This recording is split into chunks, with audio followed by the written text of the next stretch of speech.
Hello दोस्तों, आज हम लोग महतारी वंदन योजना का जो फॉर्म है ऑफलाइन आपको भर के दिखाते हैं, जो आंगनबाड़ी में आपको मिल रहा है वो फॉर्म। तो दोस्तों, पहले आपको ये देखना है आवेदन स्थान, ये भरा हुआ है, मैं जैसे डूमरतरी डाला हूँ। दिनांक, आप जिस डेट को आवेदन भर रहे हैं उसका डेट लिख देना है। यहाँ पे लिखा है व्यक्तिगत जानकारी देनी है। आवेदिका का प्रकार, विवाहित है, विधवा है, परित्यक्ता है, तलाकशुदा है, ये दे देना है।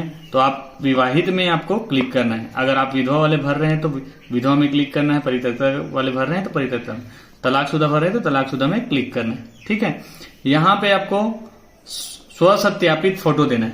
स्वसत्यापित मतलब फोटो यहाँ पे लगा देना है। उसके बाद यहां से साइन करते हुए आधा साइन ऊपर होना चाहिए, आधा साइन फोटो में होना चाहिए।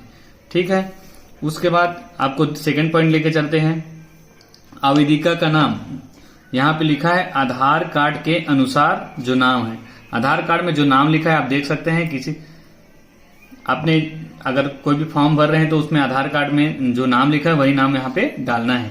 पति का नाम जो आधार कार्ड में लिखा है उसी को डालना है। यहाँ पे जैसे मैं लिखा हूं गंगा साहू, यहाँ पे पति का नाम दीपक साहू। ठीक है, आवेदिका के पिता का नाम, यहाँ पे देखें उनके पिता जो आवेदिका हैं उनके पिता का नाम यहाँ पे डालना है।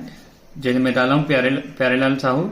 यह आवेदिका की जन्मतिथि, आवेदिका की जन्मतिथि क्या है उसको डाल देना जो आधार कार्ड में लिखा हुआ है।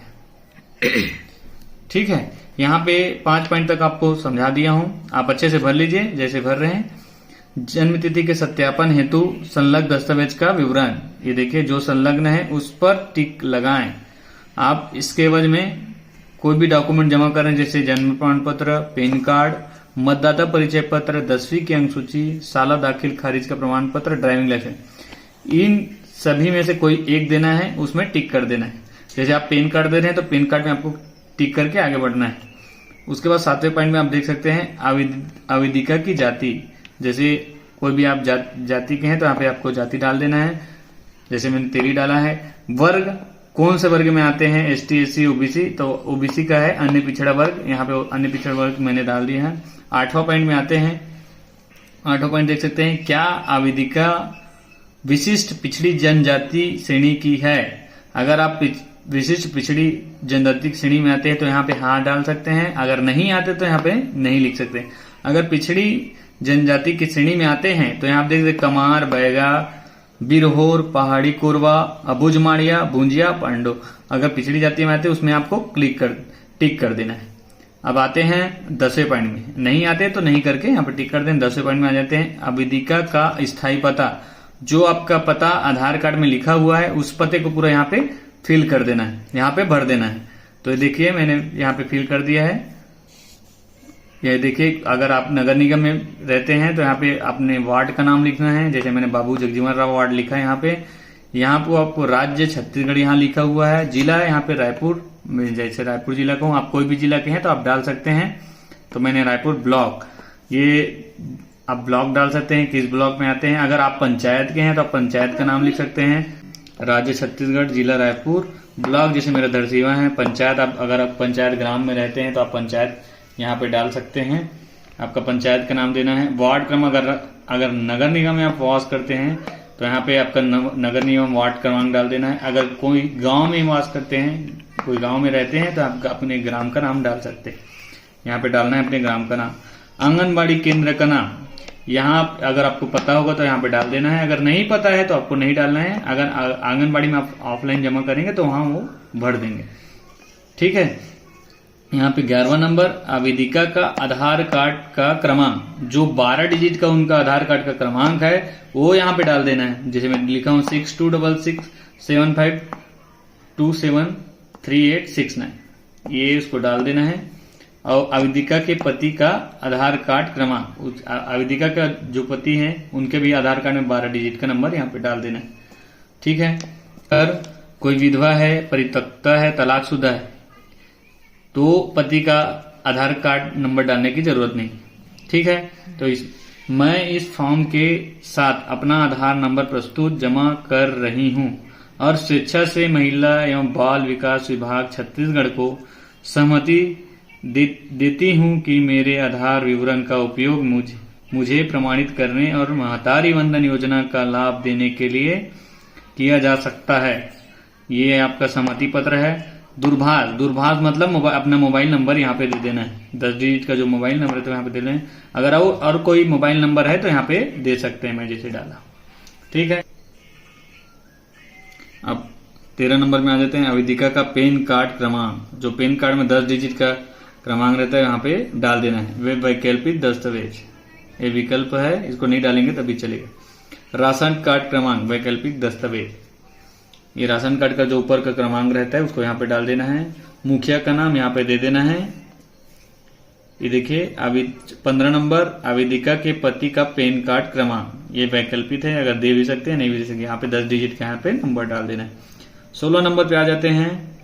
क्या आवेदिका के परिवार का कोई सदस्य भारत सरकार अथवा राज्य सरकार के शासकीय विभाग, उपक्रम, मंडल, स्थानीय निकाय में स्थायी अस्थायी संविदा पदों पर कार्यरत प्रथम वर्ग, द्वितीय वर्ग एवं तृतीय वर्ग के अधिकारी कर्मचारी हैं? यहाँ पे अगर हैं तो हाँ डालना है, नहीं तो नहीं डालना है। यदि नहीं तो स्वघोषित शपथ पत्र संलग्न करें। जो पीछे स्वघोषित संलग्न पत्र है उसको यहाँ पे डाल देना है। अगर आपको पेंशन मिलता है तो यहाँ पे हाँ करना है, नहीं तो नहीं में टिक करके आगे बढ़ना है। 18 नंबर में आना है। क्या आवेदिका के परिवार का कोई भी सदस्य वर्तमान अथवा भूतपूर्व सांसद, विधायक, भारत सरकार अथवा राज्य सरकार, बोर्ड, निगम, मंडल के अध्यक्ष एवं उपाध्यक्ष हैं? हाँ तो हाँ करना है, नहीं तो नहीं में टिक करके निकलना है।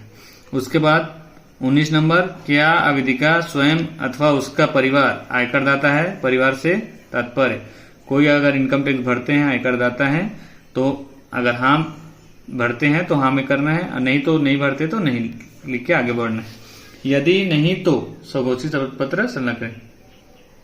अब आपको आना है 20 नंबर पे, बैंक खाता क्रमांक। यहाँ पे बैंक खाता का अपने नंबर डाल देना है। बैंक, जिस बैंक में आपका खाता है उस बैंक का नाम डाल देना है। IFSC कोड, ये 11 डिजिट का नंबर होता है, इसको डाल देना है। बैंक खाते में ही मिल जाएगा आपको। और देखिए सबसे मेन पॉइंट ये देख सकते हैं, आवेदन पत्र के साथ निम्नलिखित दस्तावेज संलग्न। ये कौन कौन सा दस्तावेज आप इसके साथ लगा रहे हैं उसमें टिक करना है। जन्म तिथि के लिए सत्यापन हेतु संलग्न दस्तावेज लगा रहे हैं।